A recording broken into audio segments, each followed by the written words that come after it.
माँ सिर्फ देना जानती हैं। मम्मी, आपका ये कुकिंग वाला शौक हमें बहुत महंगा पड़ रहा है। घर में सब कुक के हाथ का बना खाना खाते हैं, फिर भी आप अलग से खाना फेंकने के लिए क्यों बनाती हो? पता भी है कि इस तरह कितना पैसा खर्च होता है। अरे पर बहू, मैं तो सब रोहित के पसंद का खाना बनाती हूँ। मम्मी, वो सब मुझे बचपन में पसंद था। अब इतना तेल खिलाकर बीमार करोगी क्या? वैसे भी मैं पूरा समय कभी क्लाइंट तो कभी बॉस के साथ मीटिंग में रहता हूँ, इसलिए आप अपनी बर्बादी को मेरा नाम तो मत ही दीजिएगा। ये है पिंकी की सास निर्मला, जिन्हें सबको अपने हाथ का खाना खिलाना बहुत अच्छा लगता है, लेकिन राहुल और पिंकी को ये पसंद नहीं है। इसी के चलते वो निर्मला को खाना बनाने के लिए 10 बातें सुनाकर वहाँ से चले जाते हैं। मेरे मन में तो सिर्फ अपने बच्चों के लिए प्यार है, पर शायद अब उन्हें मेरी जरूरत नहीं है। मुझे गांव वापस चले जाना चाहिए। जहाँ एक तरफ निर्मला दोबारा गांव जाने के बारे में सोच रही होती है, वहीं उसका पोता परम अपनी दादी के शौक को प्रोफेशन में बदलने का आइडिया सोच रहा होता है। अगली सुबह निर्मला गांव वापस जाने के लिए कपड़े पैक कर ही रही होती है कि परम फोन लेकर दादी के पास पहुंचता है। दादी, आप कहीं नहीं जाओगी? अरे नहीं बेटा, मेरा गांव चले जाना ही ठीक रहेगा। इससे तुम्हारे मम्मी पापा की सारी दिक्कतें भी खत्म हो जाएगी। दादी, वो तो ना आपके आने से पहले कम थी और ना ही आपके जाने से खत्म होगी। उन्हें हमेशा पैसों की टेंशन में ही रहना है। मेरे पास आपको यहाँ रोकने का आइडिया है। आइडिया? मतलब मैं कुछ समझी नहीं। इस पर परम अपनी दादी को YouTube खोलकर उसके बारे में सब कुछ बताता है, जिसे सुन दादी कंफ्यूज हो जाती है। अरे बच्चे, तूने इस बुढ़िया के बारे में इतना सोचा, वही बहुत बड़ी बात है।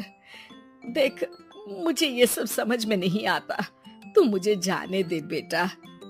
अरे दादी, इसमें कुछ मुश्किल नहीं है, मैं हूं ना हेल्प के लिए। आप बस खाना बनाओ, और पता है YouTube की मदद से आप अपनी स्पेशल रेसिपी लोगों को सिखा भी सकती हो।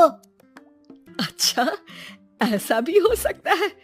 मतलब बस घर बैठे मैं दूसरे लोगों को सिखा दूंगी? सिर्फ कुछ लोगों को नहीं, पूरी दुनिया को सिखा सकती हो, और उसके लिए आपको सिखाने के पैसे भी मिलेंगे दादी।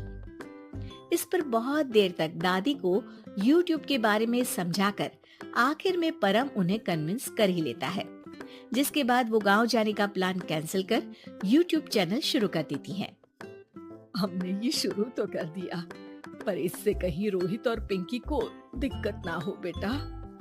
दादी, वो आपके बारे में नहीं सोचते तो आप क्यों उनके बारे में इतना सोच रही हो? इसके बाद दादी पोता मिलकर खाने की वीडियो और साथ ही उनके ट्यूटोरियल की वीडियो बनाकर उन्हें YouTube चैनल पर अपलोड करने लगते हैं।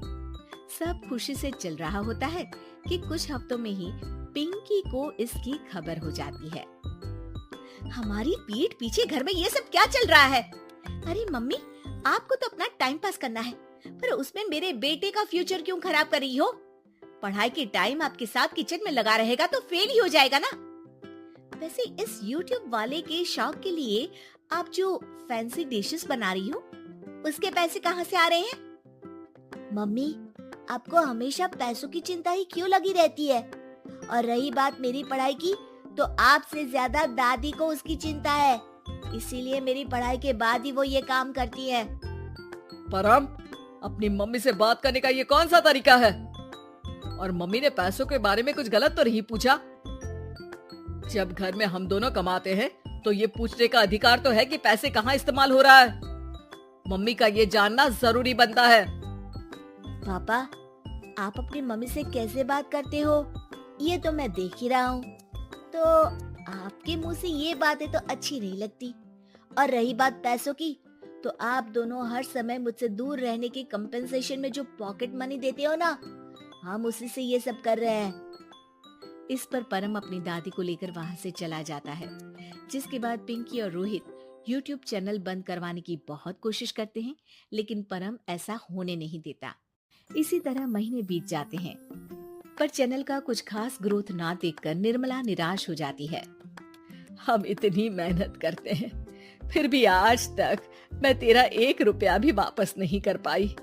अब तो रोहित ने तुझे पैसे देने भी बंद कर दिए और तेरी सारी सेविंग्स भी खत्म होने को आई है। बेटा, मुझे लगता है कि हमें ये सब बंद कर देना चाहिए। दादी, YouTube चलने में मेहनत के साथ ढेर सारा सब्र भी लगता है। देखना, कुछ महीनों में सब सिर्फ आपको ही देखेंगे और अगर फिर भी कुछ नहीं हुआ तो बंद कर देंगे। परम की बात से दादी मान जाती हैं और वो अपना काम जारी रखते हैं। अगले ही महीने पूरी दुनिया में लॉकडाउन लग जाता है, जिसमें सब घर में तो बंद हो जाते हैं, लेकिन साथ ही पिंकी की जॉब चली जाती है और रोहित के ऑफिस में भी ज्यादा अच्छे हाल नहीं होते। लेकिन वहीं लॉकडाउन के असर में निर्मला के सब्सक्राइबर्स और व्यूज बढ़ने लगते हैं। देखा दादी, मैंने कहा था ना, एक दिन सब आपको ही देखेंगे। अब तो आप बस रोज एक वीडियो अपलोड करो और जादू देखो। इसी के साथ लॉकडाउन के कुछ ही महीनों में निर्मला खाने वाली दादी के नाम से सारे सोशल मीडिया पर फेमस हो जाती है, जिस वजह से अब उन्हें YouTube के पैसों के साथ पेड एडवर्टीजमेंट और पेड प्रमोशन भी मिलने लगते हैं।